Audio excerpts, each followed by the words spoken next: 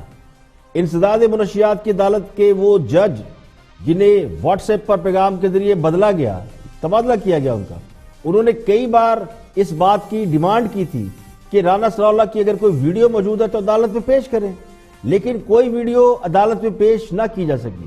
جس کے بعد سیف سٹی پروجیکٹ کے تحت جو CCTV کیمرے لگے ہیں ان کی فوٹیج منگائی گئی. اس میں رانا ثناء اللہ کی گرفتاری کا تو پتہ چل گیا، لیکن مال برآمدگی کا کوئی ہلکا سا بھی اشارہ نہیں ملا. تو لگتا یوں کہ اب سارا بوجھ ANF پہ ڈال دیا گیا کہ ان کے پاس ویڈیو موجود ہے، ٹرائل کے دوران پیش کریں گے. تو پھر 6 مہینے تک کیا کرتے رہے؟ رانا ثناء اللہ کی اہلیہ نے میڈیا پر آ کر یہ انکشاف کیا تھا کہ اس بات کی کوشش کی جا رہی ہے کہ رانا ثناء اللہ کے کسی ہمشکل کو لے کر ویڈیو بنائی جائے. تو وہ پلان بھی فیل ہو گیا، اور ویسے بھی ویڈیو اگر بنتی تو اس کا فرینزک ہوتا. تو ANF کے حکام جب خود یہ کہہ چکے کہ ان کے پاس کوئی ویڈیو ثبوت موجود نہیں، تو جو بحث ہو رہی ہے وہ اس بات پر بالکل نہیں ہو رہی کہ رانا ثناء اللہ گناہگار ہیں یا بے گناہ ہیں. بحث اس بات پر ہو رہی ہے کہ وزیر موصوف کے ویڈیو ثبوت ہونے کے دعوے کدھر گئے. اور آج انہوں نے خود کہہ دیا پریس کانفرنس میں کہ اگر ویڈیو بناتے تو ہمیں کہتے پلانٹڈ ہے.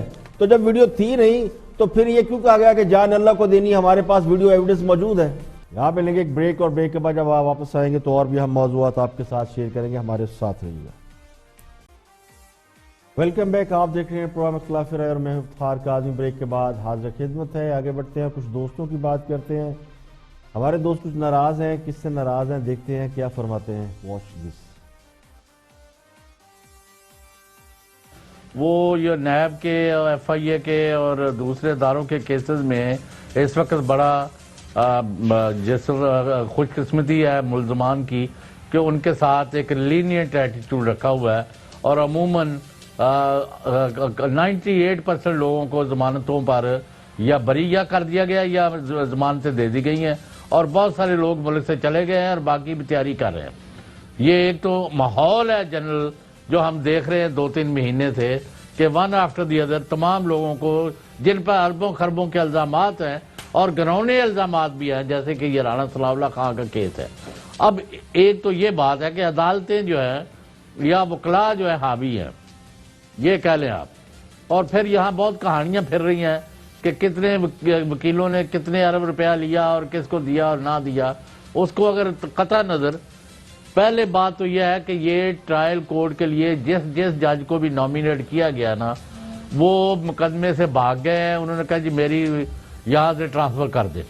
اس وقت تک ٹرائل شروع نہیں ہوا، اور ANF کا یہ دعویٰ ہے کہ جو ثبوت ہے جب ایک عدالت اپنا مقدمہ شروع کرے گی، یعنی وہ لگایا جائے گا الزام اور پھر ہم اپنا ایویڈنس مانگیں گے اور گواہ پیش کرنے ہیں، ہم سارا کچھ تب دیں گے. تو اب انہوں نے ضمانت لے لی ہے، تو اب یہ تو ہوگی جاگنسائی.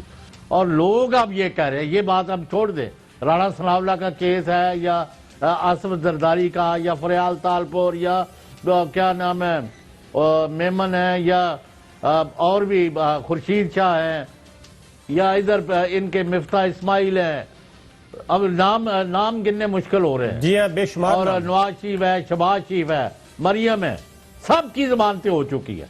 تو پھر لوگ پاکستان کے وزیر اعظم عمران خان صاحب سے ایک تو وہ یہ چاہتے ہیں کہ عمران خان صاحب اپنا کرپشن کے خلاف جہاد کا جو دعویٰ ہے اس کو ختم کریں، اس کی آپ بات نہ کریں. ایک بڑا سادہ سا شعر ہے کہ کروں گا کیا جو محبت میں ہو گیا ناکام، مجھے تو کوئی اور کام بھی نہیں آتا. سوال یہ ہے کہ اگر کرپشن کے خلاف نعرے بازی بند کر دی گئی، کرپشن کا چورن بیچنا بند کر دیا گیا، تو پھر تو کام کرنا پڑے گا. اور اس سے بہتر کام فی الحال کوئی ہے نہیں کہ پوری قوم کو کرپشن کے خلاف جہاد کے نام پر ٹرک کی بتی کے پیچھے لگائے رکھیں.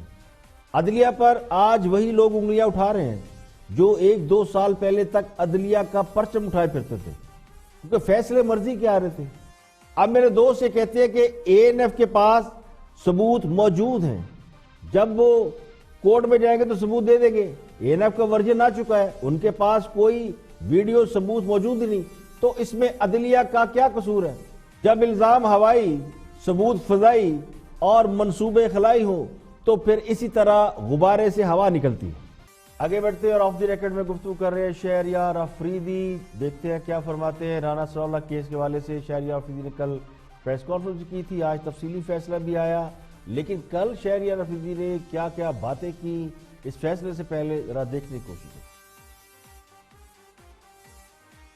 دیکھیں بہت سمپل ہے، جو فوٹیج ہوتی ہے وہ سی سی ٹی وی کیمرہ سے لی جاتی ہے، اور جو ویڈیو ہوتی ہے وہ کیمرہ سے پلانڈ ہو کے بنائی جاتی ہے۔ مثال کے طور پہ آپ کے پاس کیمرہ ہے، آپ کے پاس پورا سیٹ اپ ہے، اور آپ ایک چیز کو پراپرلی کر رہے ہیں۔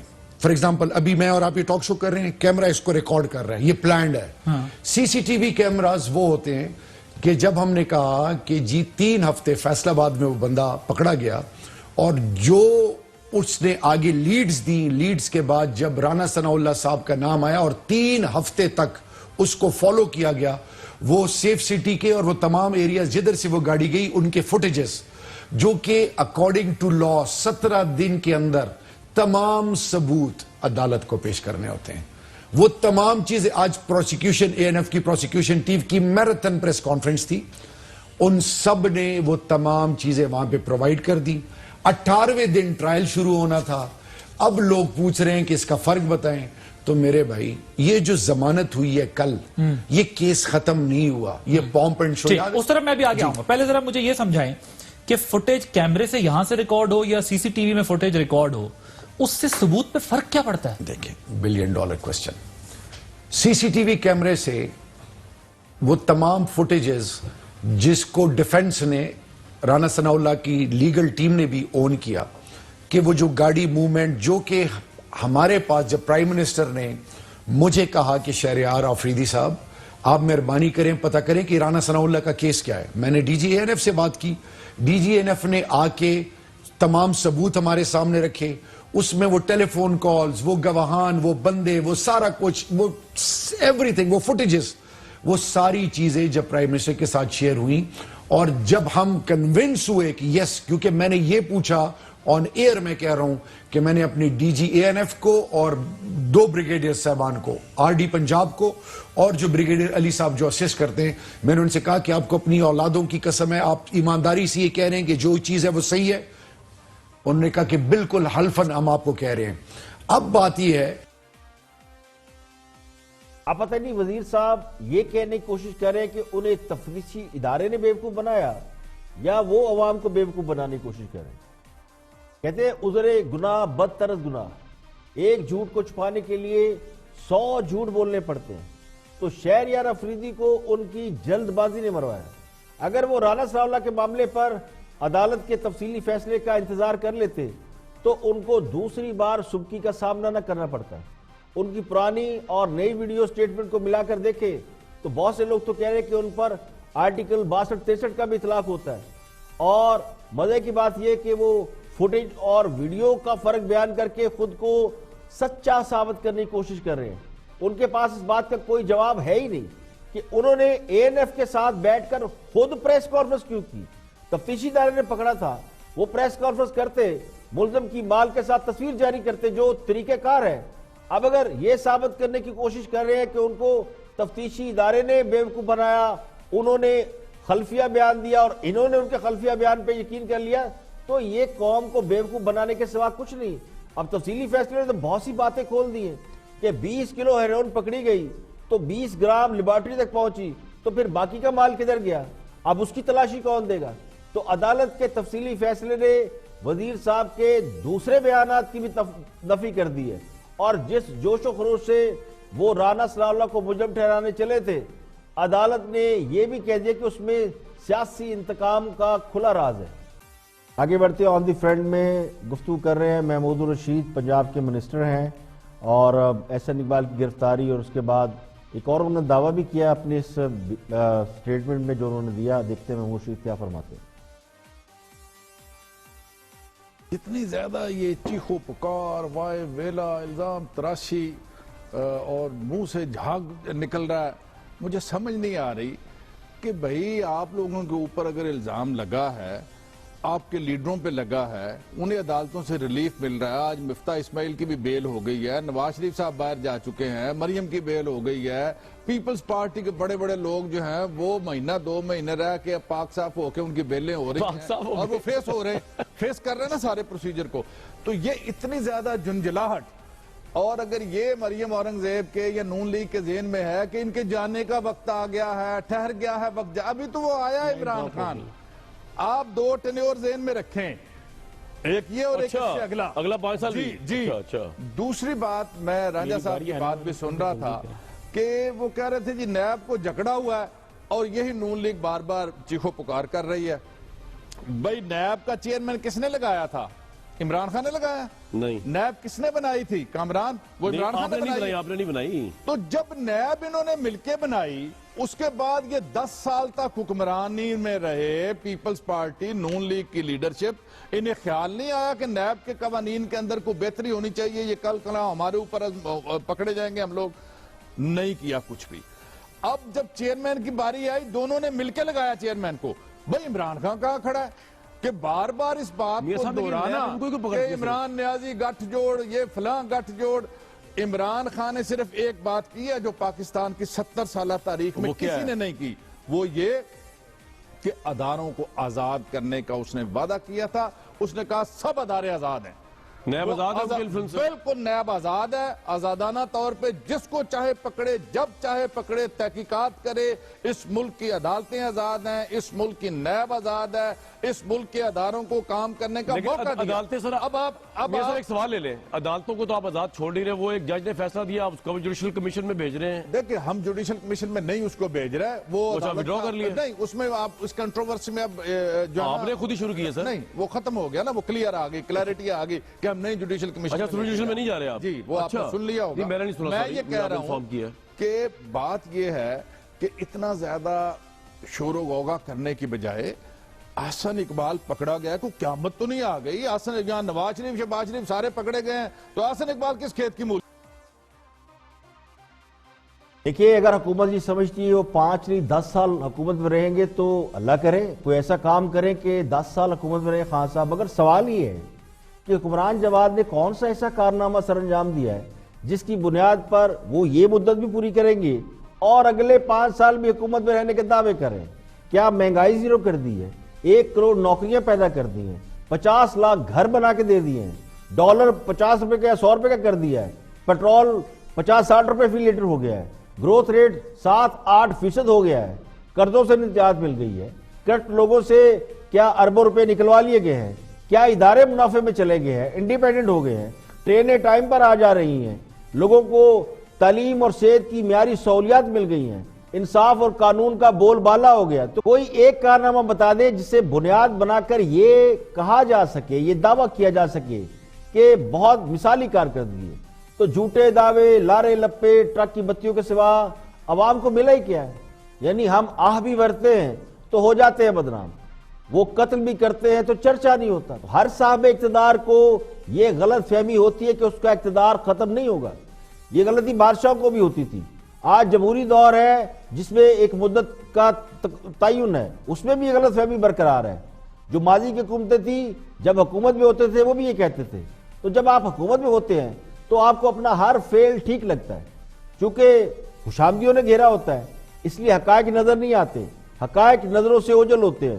جس حکومت کے بارے میں بھی یہ رائے عامہ بن چکی ہو کہ جی کا جانا ٹھہر گیا اور اس کی وجہ کوئی اور نہیں ہو, مہنگائی, بیڈ گورننس, بے روزگاری, معیشت خراب, وہ بھی اگر یہ سمجھتی ہے کہ خراب کارکردگی, بیڈ گورننس کی بنیاد پر وہ پھر حکومت میں آ جائیں گے تو پھر ان کی عقل پر ماتم ہی کیا جا سکتا ہے.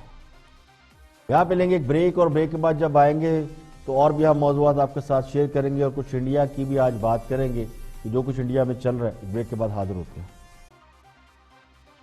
ویلکم بیک, آپ دیکھ رہے ہیں پروگرام اختلاف رائے اور میں افتخار کاظمی. بریک کے بعد حاضر خدمت ہے, آگے بڑھتے ہیں, کچھ دوستوں کی خبر لیتے ہیں. معاملہ چونکہ شہری رفیدی کا ہی ہے اور ان کے بیانات کا ہی ہے. رانا ثناء اللہ کے حوالے سے جو انہوں نے دعوے کیے تھے اس پہ ان کو کافی بیک فائر ہوا ہے.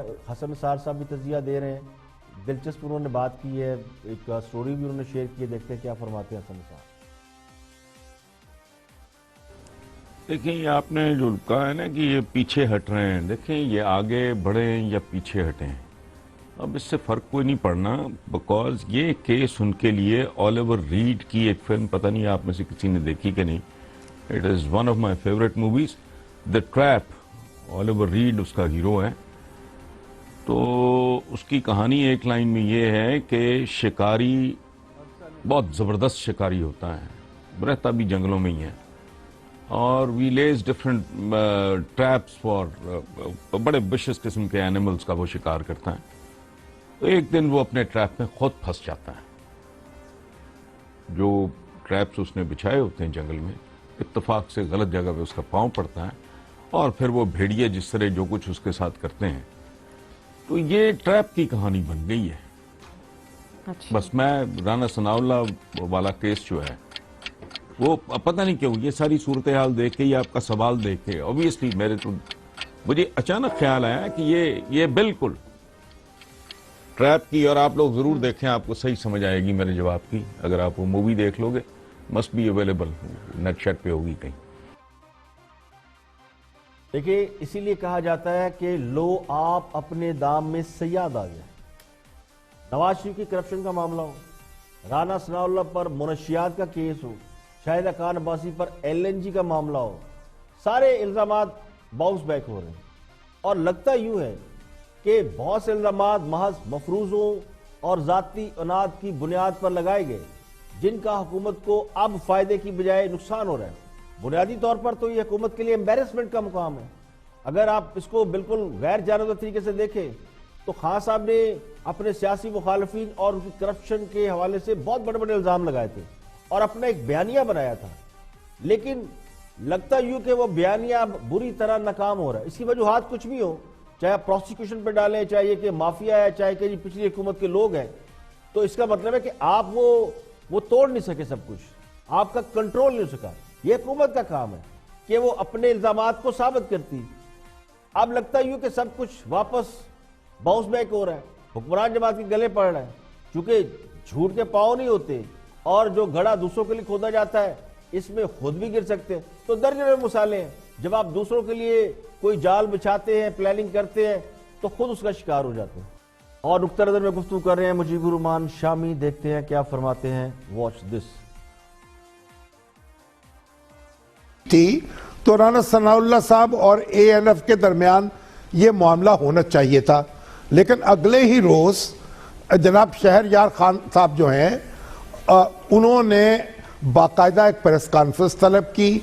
ANF کے جو باوردی سربراہ ہیں ان کو ساتھ بٹھایا اور ایک تفصیل میں گئے، ایسی تفصیل میں جس کی کوئی ضرورت نہیں تھی. اور کل تک بھی وہ تفصیل میں جا رہے تھے مسلسل.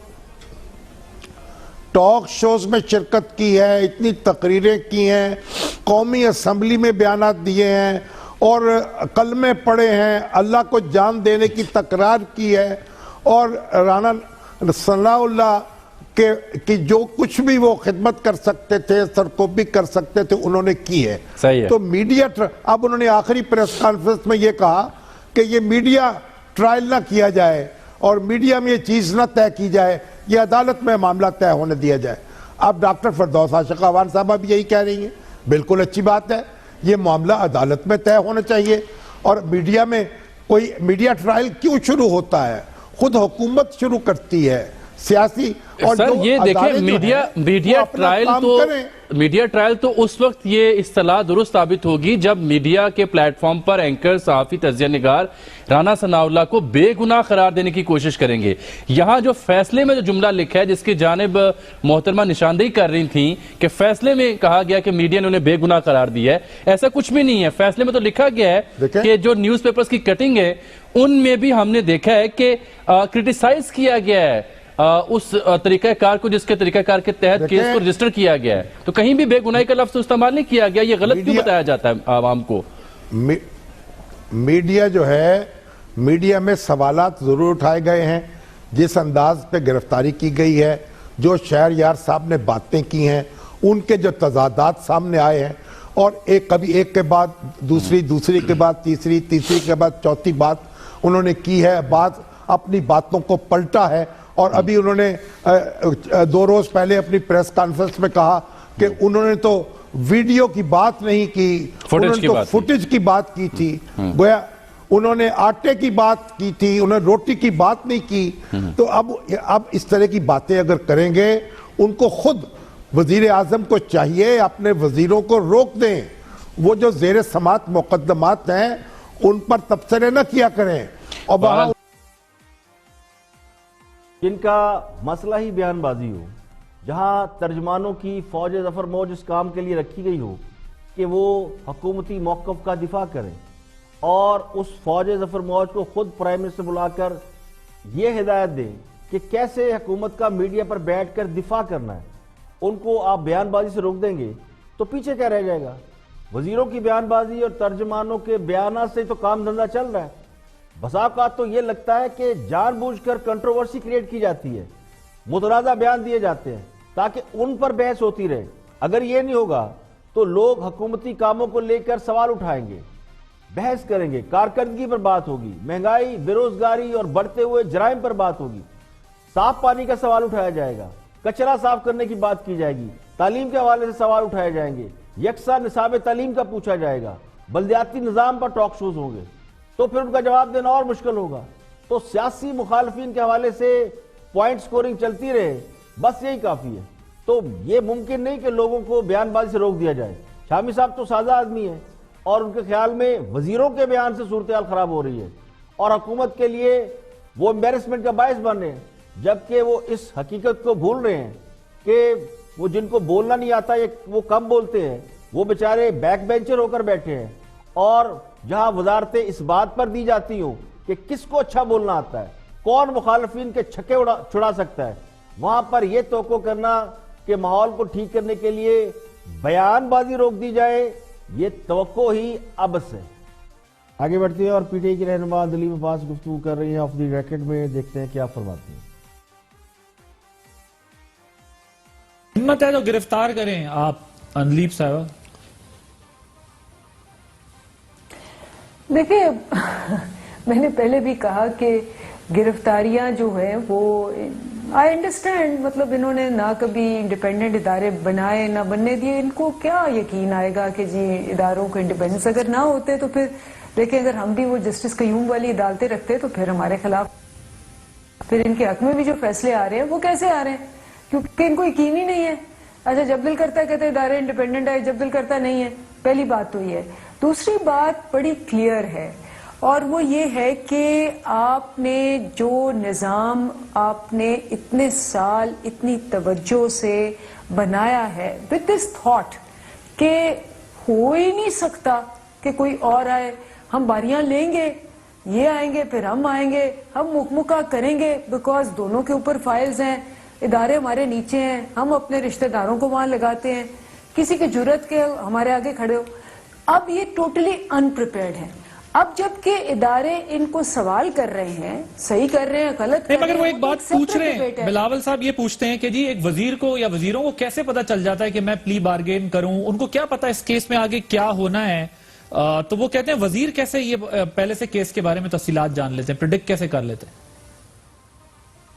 دیکھیں بات یہ ہے کہ یہ تو زرداری صاحب کا جو کیس ہے میرا خیال ہے کم از کم 200 پروگرامز تو ان پہ ہو چکے ہیں، جی آئی ٹی کی رپورٹ آ چکی ہے جس پہ ہم اتنا کچھ کہہ چکے ہیں کہ جی یہ پاپڑ والا، چینی والا، یہ سارا وہ 200 ٹیٹیاں شہباز شریف کی، ان کی ایک ہی وہ برلاس ٹریڈنگ جو ہے، دونوں کی ایک ہی منی لانڈرنگ کیسے، یہ تو سارا کورٹ میں بھی ڈسکس ہو چکا ہے.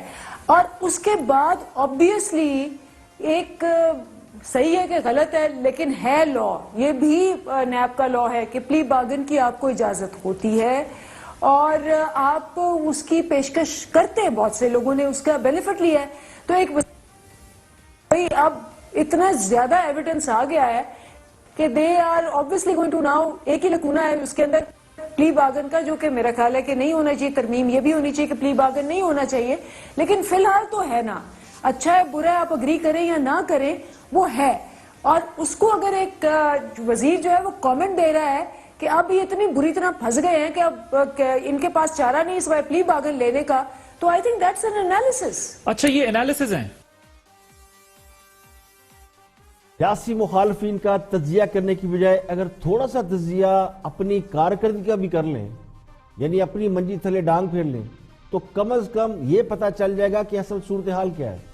سارا دن سیاسی مخالفین کا تجزیہ کرتے رہتے ہیں کہ وہ کر کیا رہے ہیں، تو کبھی عوام کا بھی تجزیہ کر لیں کہ وہ کس حال میں ہیں، لوگ کس طرح بجلی گیس کے بلوں میں بری طرح پھنسے ہوئے ہیں، مہنگائی نے زندگی کتنی مشکل کر رکھی ہے۔ اب حالات تو یہ ہے کہ 2 سال پہلے لاہور جو اس لیے آنکھوں میں کھٹکتا تھا کہ جی لاہور میں سارا پیسہ لگ رہا ہے اور اسے پیرس بنایا جا رہا ہے اور پیرس کے ہم پلہ قرار دیا جا رہا تھا، اس شہر میں بھی کچرے کے ڈھیر لگے ہوئے ہیں، لوگوں کا سانس لینا دوبر ہو گیا ہے، اور یوں لگتا ہے کہ جیسے ہم کو 25-30 سال پہلے کا لاہور دیکھ رہے ہیں، جب یہاں پہ تانگے چلا کرتے تھے اور سڑکوں پر گند ہی گند ہوتا تھا اور ایک دھواں اور ایک پتہ نہیں کیا فضا آلودہ ہوتی تھی۔ اب جس طرح حکمران جماعت کے لوگ اپنے سیاسی مخالفین کے بارے میں جو کہتے ہیں وہ پورا ہو جاتا ہے، انہیں پتہ ہوتا ہے کون پکڑا جائے کون نہیں۔ اس سے تو لگتا ہے کہ بہت پہنچے ہوئے لوگ ہیں، حکومت میں آنے سے پہلے بھی عاملوں اور بابوں کی طرح پیشن گوئیاں کرتے رہے، $200 ارب آئیں گے، $100 ارب منہ پہ ماریں گے، لوگوں کو مرغیاں دیں گے، ونڈے نکالیں گے، کاروبار کر کے ارب پتی بن جائیں گے، نوکریوں کی بارش ہوگی، لاکھوں گھر بنائیں گے، تو ان میں سے تو کچھ نہیں نکلا۔ تو چلے سیاسی مخالفین کے حوالے سے کم از کم ان کی پیشن گوئیاں تو پوری ہو رہی ہیں، یہی کافی ہے۔ آج کے لیے اتنا ہی، کل پھر حاضر ہوں گے مزید خبروں، تبصروں، تجزیوں کے ساتھ۔ پروگرام کافر ایسے افتخار کاظمی کو اجازت دیجیے، اپنا بہت بہت خیال رکھیے۔